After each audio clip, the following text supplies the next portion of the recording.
Talk about a crusher. Yes! Oh! Are you kidding me? And gone!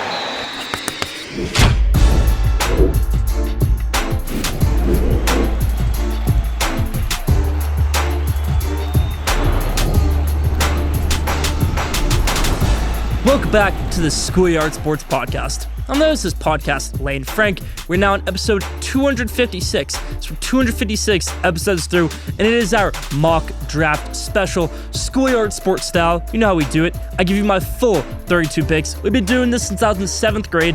I'm a senior now, and I'm going to get these picks right off what I think will happen and what I think should happen. We're going to have trades, we're going to have chaos, and we're going to have a lot more in this Schoolyard Sports style mock draft. Let's hop into it. Now, this is one of my favorite episodes to do of the year. Not because it's maybe our only unsegmented episode of the year, because I like to do it all in one take, but I love the draft. I mean, I even stay home from school in the draft some years just because it's such a cool day to witness, okay, maybe this superstar who's already in the NFL is going to get traded. What quarterback is going to get picked here? Will some team create chaos? Who will fall? Who will rise? It is such an amazing event, the NFL draft. Now, some people, week 1 of the NFL season, that's what they love. I love the NFL draft. That is my favorite day of the NFL season, and let's hop into it. So with the first overall pick in the 2026 NFL draft, the Las Vegas Raiders select Fernando Mendoza. No questions asked here. Mendoza did everything he could this season, won the Heisman, went undefeated, won the national championship. He's going into a perfect situation in Las Vegas.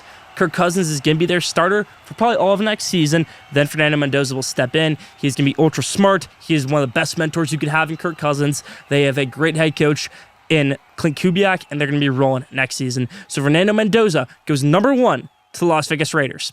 All right, there, out of the way. The one surefire pick is out of the way. If I go 1 for 32, at least I know I got that one, Fernando Mendoza. Here we go. Number 2 pick in the NFL draft, the New York Jets are on the clock. Now, the Jets in past years have had a pick this hot. They've taken Zach Wilson, and it didn't work out for them. They've taken Sam Darnold, and it didn't work out for them. Past few years, they've actually done okay with their drafting in later picks. Guys like Garrett Wilson, Jermaine Johnson, Armand Membu. He's had a great career so far in the NFL. So now they're on the clock at 2. And you want production. There's a lot of great edge rushers that the Jets could go for right here because that is going to be the pick in edge rusher. And it really is between 2 guys. Although Reese of Ohio State, a linebacker who can play the edge, who has one of the fastest 40 times of any front 7 guy ever, or David Bailey from Texas Tech, the guy who had all the production on the college football season, or the guy who has all the intangibles and the speed and the things they did after the season ended to be the number 2 overall pick in Arvell Reese. I think the Jets are going to go with Arvell Reese. I think they like the freak talent that he is, and they need to make a splash here, and they will. I think David Bailey, I don't know if that production will translate as much to the NFL as Arvell Reese could. So I'm going to give Arvell Reese to the Jets at number 2. Now at the 3rd pick in the NFL draft, the Arizona Cardinals are on the clock. For the Cardinals, they need a quarterback, but you can't take a quarterback in this year's draft, at least in the first round, at least the number 3 overall pick. So you get the next best thing.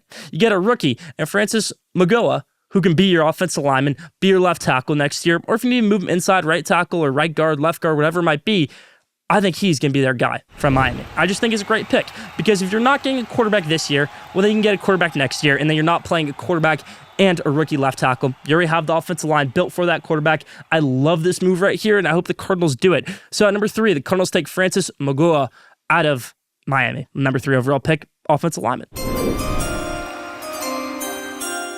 Number 4, the Tennessee Titans are on the clock. I said it last week. I said it'd be stupid to take Jeremiah Love with number 4 overall pick. You don't need a running back right now. It's not the right move at all. Robert Saleh is a defensive coach. He might even view David Bailey as the best player in this class. So I think they go David Bailey right here. He's fallen enough for me. David Bailey didn't go 2, didn't go 3. He could definitely go in those spots, but I think he falls to 4 to the Tennessee Titans. The Texas Tech edge rusher finds his home in Tennessee. With the 5th overall pick in this year's NFL draft, I think the New York Giants make a surprising move and take Spencer Fano out of Utah. He can be your left tackle. He can be your left guard. He can be your right tackle. He can be your right guard. He can play inside or outside. A little bit undersized to be a tackle because that's what he played at Utah. But Spencer Fano is an offensive lineman, which is what the Giants desperately need. I don't think they make a splash here for a receiver. I don't think they take Sonny Styles or Cardinal Tate or Caleb Downs from Ohio State. I think they go with right here Spencer Fano from Utah to protect Jackson Dart for the next couple of years, and they get that franchise cornerstone offensive line. Now, with the 6th overall pick, the Cleveland Browns are on the clock. But wait, we've got a trade. I think the New York Giants make the biggest move of the night. They go back into the draft, go back into this top 10, and go to number 6, where they pick back-to-back right here. We saw this a few years ago with the Houston Texans picking C.J. Stroud number 2 and trading with the Cardinals number 3 to get Will Anderson Jr. And I think the Giants take a play out of their plan right here, because that is what they're doing right here with that 6th overall pick. Well, you just took a protector. Let's get a guy we can protect for right now in Jeremiah Love, Heisman finalist, Notre Dame running back. Now, a lot of people are high on Jeremiah Love, saying you go number 3 to Arizona, saying you go number 4 to Tennessee. And to be honest with you, I don't know if Jeremiah Love is a top 6 talent, but I know John Harbaugh and the Giants love Jeremiah Love, and they're going to find any way to get him. So if you can feel comfortable enough in your conscience to where you get that offensive lineman, and then you get a running back as well, the guy you really want, then it's worth it. The Giants already have number 10 pick. They're going to trade that right here with the Cleveland Browns. Cleveland goes down to 10. Giants move up to 6. And that's the first trade, and probably the biggest trade I'll have tonight. Number 7, the Washington Commanders are on the clock. Washington Commanders, obviously a great team 2 years ago. Last season went completely off the rails, and they need a running back, but Jeremiah Love is off the board. They're going to have to wait until day 2 or 3 now to get their future running back, in my opinion. So they take the next best thing. I think Dan Quinn, defensive coach, sees Caleb Downs as a surefire prospect. He's not going to win MVP. He's not going to be, the greatest safety of all time. I mean, I don't want to say no, but Caleb Downs is going to be an all-pro in this league, and I think he's a really safe pick right here. He's a starter on day 1. Some injury concerns are there, but I think Caleb Downs will translate very well to the NFL. I actually think safety is one of the easier positions to translate to from college to the NFL, and we'll see that right here with the Commanders at number 7 taking Caleb Downs.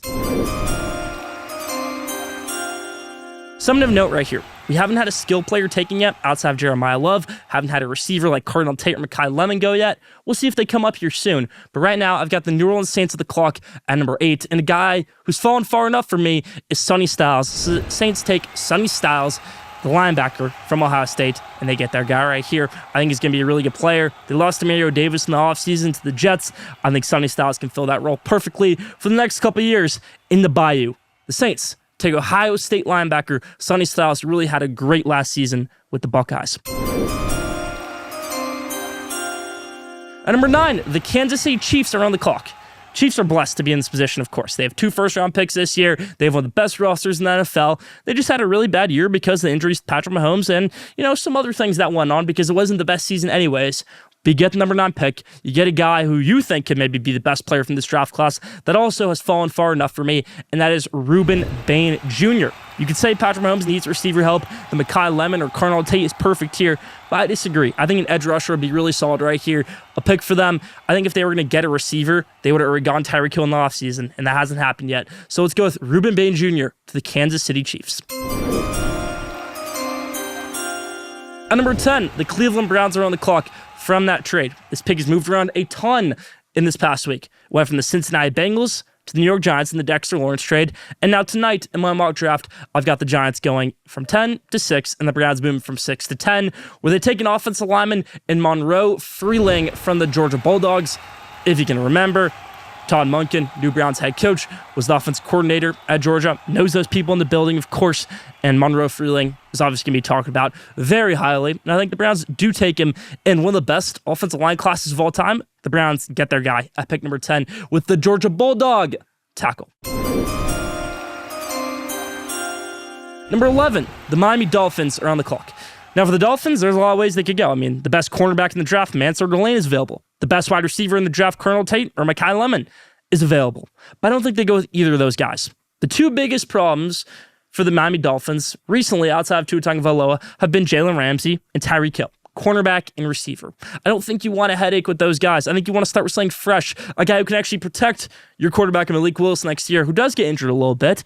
And of course, the offensive line has been a problem for the Dolphins the past few years. So they go with Olavavega Ione out of Penn State, a guard, move him on the inside. It's a great selection right here. You call it a reach, but I think Jeff Hafley likes this pick. New Dolphins head coach, John Eric Sullivan, new Dolphins GM. They don't want to start out with a huge risky pick like a Mansour Delane or a Mekhi Lemon. They go with a safe one right here. Again, it's a little bit early for a guy like Ione, but I think it's a good pick. The Penn State guard goes at number 11 to the Miami Dolphins.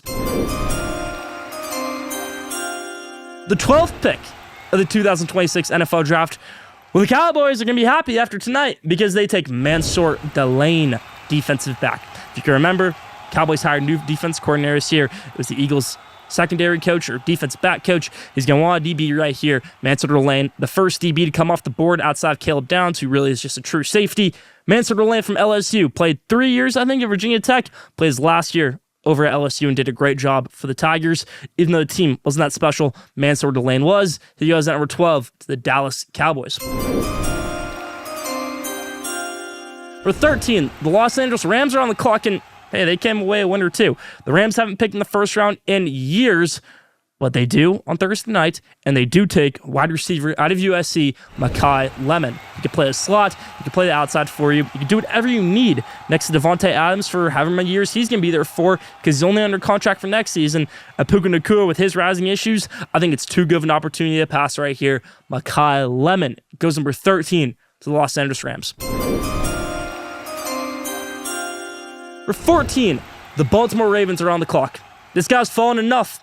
Nobody has him falling this far except me. I think it's going to happen, and I think this is a perfect landing spot for him. That is the Ravens on the clock taking Carnell Tate from Ohio State. Okay, it's a great pick right here. Carnell Tate, the receiver, of course, got big hands. He hasn't been a wide receiver one in his career, which could worry some people. But Lamar Jackson hasn't had a true wide receiver one in his career yet. I think Carnell Tate can maybe be that guy for them. You think they might go defense with a defensive head coach and Jesse Minter? I don't think so. I think it's too good of an opportunity to pass up. Ravens take Carnell Tate at 14. The 15th pick, the 2026 NFL Draft. Rolling through this thing so far. The Tampa Bay Buccaneers are on the clock. Buccaneers can go a few ways. I mean, they lost Mike Evans. They lost a few other guys. K. Dalton had a really bad season last year for them. They go Kenyon Sadiq for tight end right here. But I actually think that they go linebacker because Levante David was the worst loss out of them all because he's not coming back. I don't think, at least out of retirement, it looks like Levante David's playing days are over. So they take Georgia linebacker C.J. Allen, one of the best linebackers in this draft, number 2 behind Sonny Styles, and then he goes 15 to the Tampa Bay Buccaneers. For 16, the New York Jets are on the clock. The Jets, they got a great pick at number 2 with Arvell Reese, and they've got a great receiver in Garrett Wilson, but what if he wants out very soon? Because that seems to be what's happening. So if that does happen, and when that does happen, they'll have a backup plan in Jordan Tyson, Arizona State wide receiver. There's injury concerns with Tyson. I think the Jets are going to be okay with them. New York is a great place for healthcare. At least you're a player. You get as many massages, you can get as many people to work on your body as you want Jordan Tyson because the Jets will have it ready for you.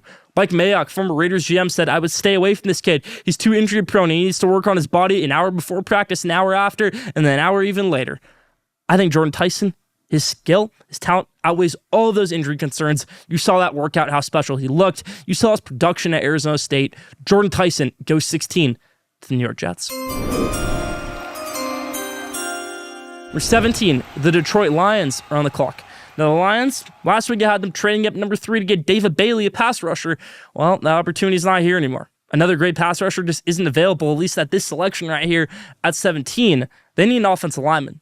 I don't think they want Keaton Proctor, though, from Alabama. I think they want Caleb Lomu out of Utah. So I got 2 Utah offensive linemen going in the top 17 this year's NFL Draft. Lomu might be a bit of a reach as well, but he's definitely the size for a tackle in the NFL. He's going to fit well in that Dan Campbell system. They got a new offense coordinator. I think it's going to be a good system right here for Caleb Lomu. Doesn't have to play right away. The Lions are a great team, and Caleb Lomu is going to be a great player in the NFL. 17, the Lions take Caleb Lomu out of Utah.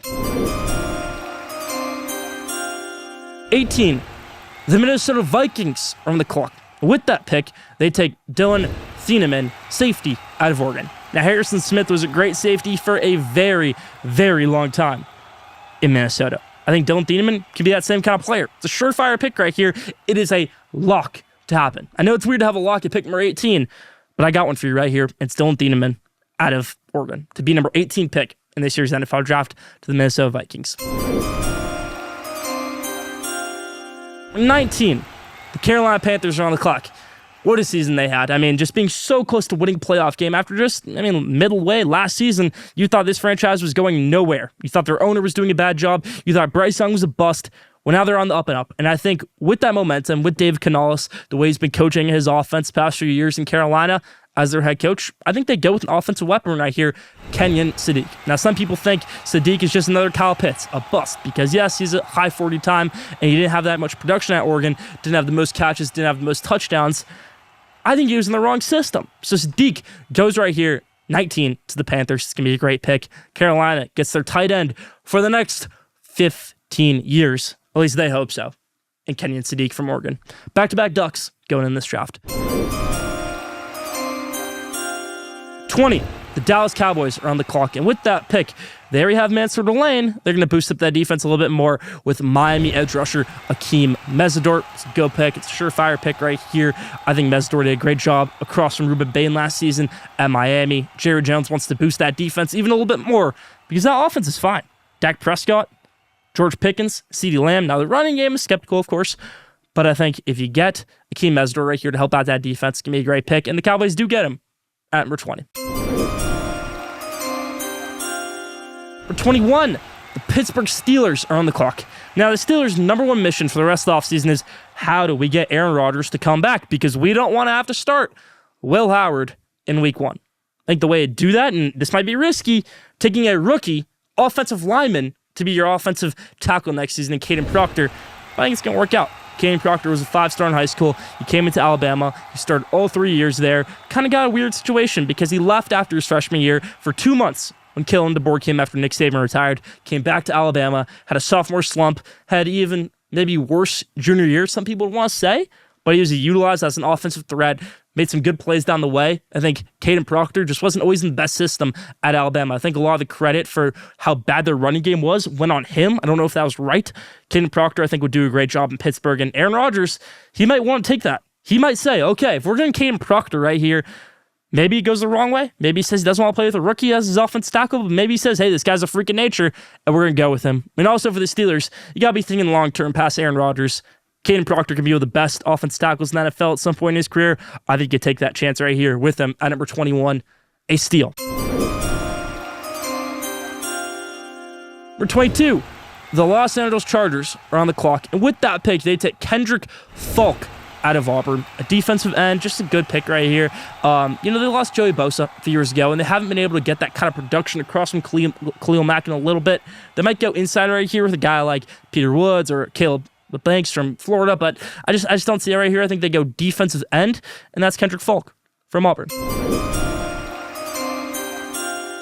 For 23, the Philadelphia Eagles are on the clock.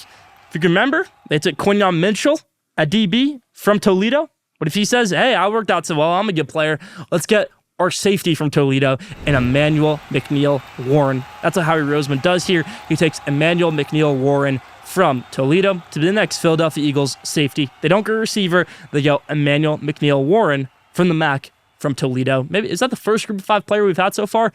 I think so. And Emmanuel McNeil Warren from Toledo.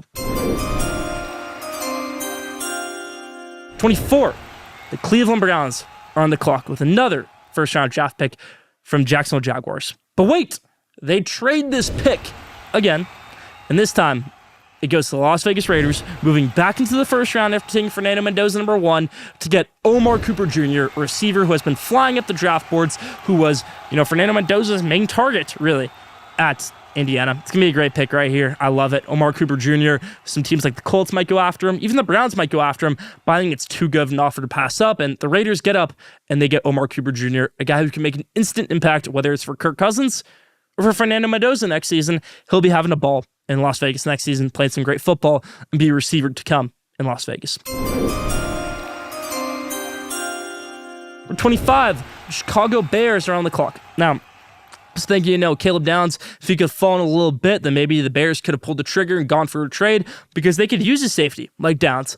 But I think Ben Johnson and Ryan Poles get creative here. They take D'Angelo Pons from Indiana. If you can remember, he's the one who had the pick six. The first play of the game against Oregon in the semifinal, played a whale of a national championship game, played a whale of a Big Ten championship game against Ohio State as well. He's a great player, D'Angelo Pons. A little bit undersized if you want to move him to safety, but he's going to be a go pick. It's a reach. Most people don't have him in the first round, but I do. So with the 25th pick, the Bears do go with D'Angelo Pons. Now 26, the Buffalo Bills are on the clock. Not a lot of ways to go here. Sean McDermott isn't there anymore. Joe Brady's their head coach. I think they go safe. They take a defensive lineman from Ohio State, Caden McDonald, who's going to be your defense tackle. They go with that pick. Not a sexy one, not a flashy one. It's a safe one. Caden McDonald goes to the Bills at 26. Number 27, the San Francisco 49ers are on the clock, and this one's a little bit more risky. They take Max Ahianakor, hope I said that right, from Arizona State University, an offensive tackle. You can move him inside. Fun fact about this guy, only been playing football since 2021, so really started when he was in high school. I think they go with him right here. He's a big kid, and he's going to be a great pick out of Arizona State. So, yes, that is the Niners pick at 27. 28, the Houston Texans are on the clock, and they desperately need offensive linemen. I wouldn't be surprised if they trade up and got two of these guys, offensive linemen, but they waited. They got a guy they wanted. They didn't get a Spencer Fano. They didn't get a Magoa from Miami. They didn't get a guy like Ione from Penn State. They didn't get Caleb Lomo. They didn't get some of these Caden Proctors of the world, but they are going to get Blake Miller from Clemson, a 4-year starter at Clemson, mind you, a great player there. And he's going to make an instant impact in the NFL, whether he's at guard or whether he's at tackle, with the Houston Texans. Number 29, the Kansas City Chiefs are on the clock. With that pick, they take Jermod McCoy from Tennessee. Missed all of the 2025 football season, or else he might be in Minnesota land right here. But I think he's going to fall a little bit in this draft because of that injury, kind of like a Will Johnson situation last year. But he does get picked right here by the Kansas City Chiefs because what do they have to lose? They are the Kansas City Chiefs at the end of the day. They go Reuben Bain at 9. They go Jermod McCoy at 29.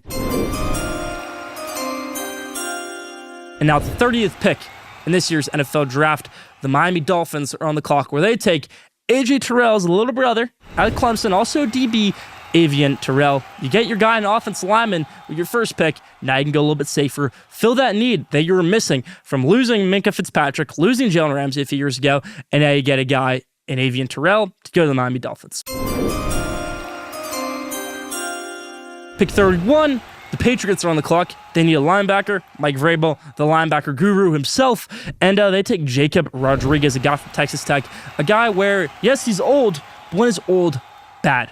I think it's a good pick right here. I do. I know some people are going to call it risky, but he played a lot of great football games. He was even in the Heisman conversation at one point. Jacob Rodriguez goes 31 to the New England Patriots because what do they have to lose either? They're already picking 31. Why not take a guy who you think that you won't be able to get in your next pick, but if you get him right now, he's going to be a steal. So make a splash on night one for him.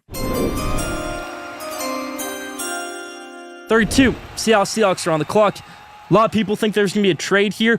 I actually don't. I think they need to replace Tariq Woolen, who was a great piece of their Super Bowl team. He made some mistakes, of course, but he was a really good player in their time. His time in Seattle, in my opinion, and it'd be a shame if they didn't fill that role. So they go with Colton Hood from Tennessee, a guy who stepped up in the absence of Jermod McCoy all season long, showed grit in that, had to be their cornerback one, and he'll take a side role in Seattle. He doesn't have to start right away. They're Super Bowl champions. He's got a great coaching staff there. Of course, led by Mike McDonald, defensive head coach, and just a lot of great coaches over there in Seattle. And they go with Colton Hood from Tennessee to round out their draft. So there it is, the full 32 mock draft. That's about it for episode 256 on Schoolyard Sports. The final 32 mock draft of 2026 was here. We did the full thing, and we're going to get them all right. So tune in to draft day and the draft coverage on Schoolyard Sports on Thursday night. Stay tuned for the best football event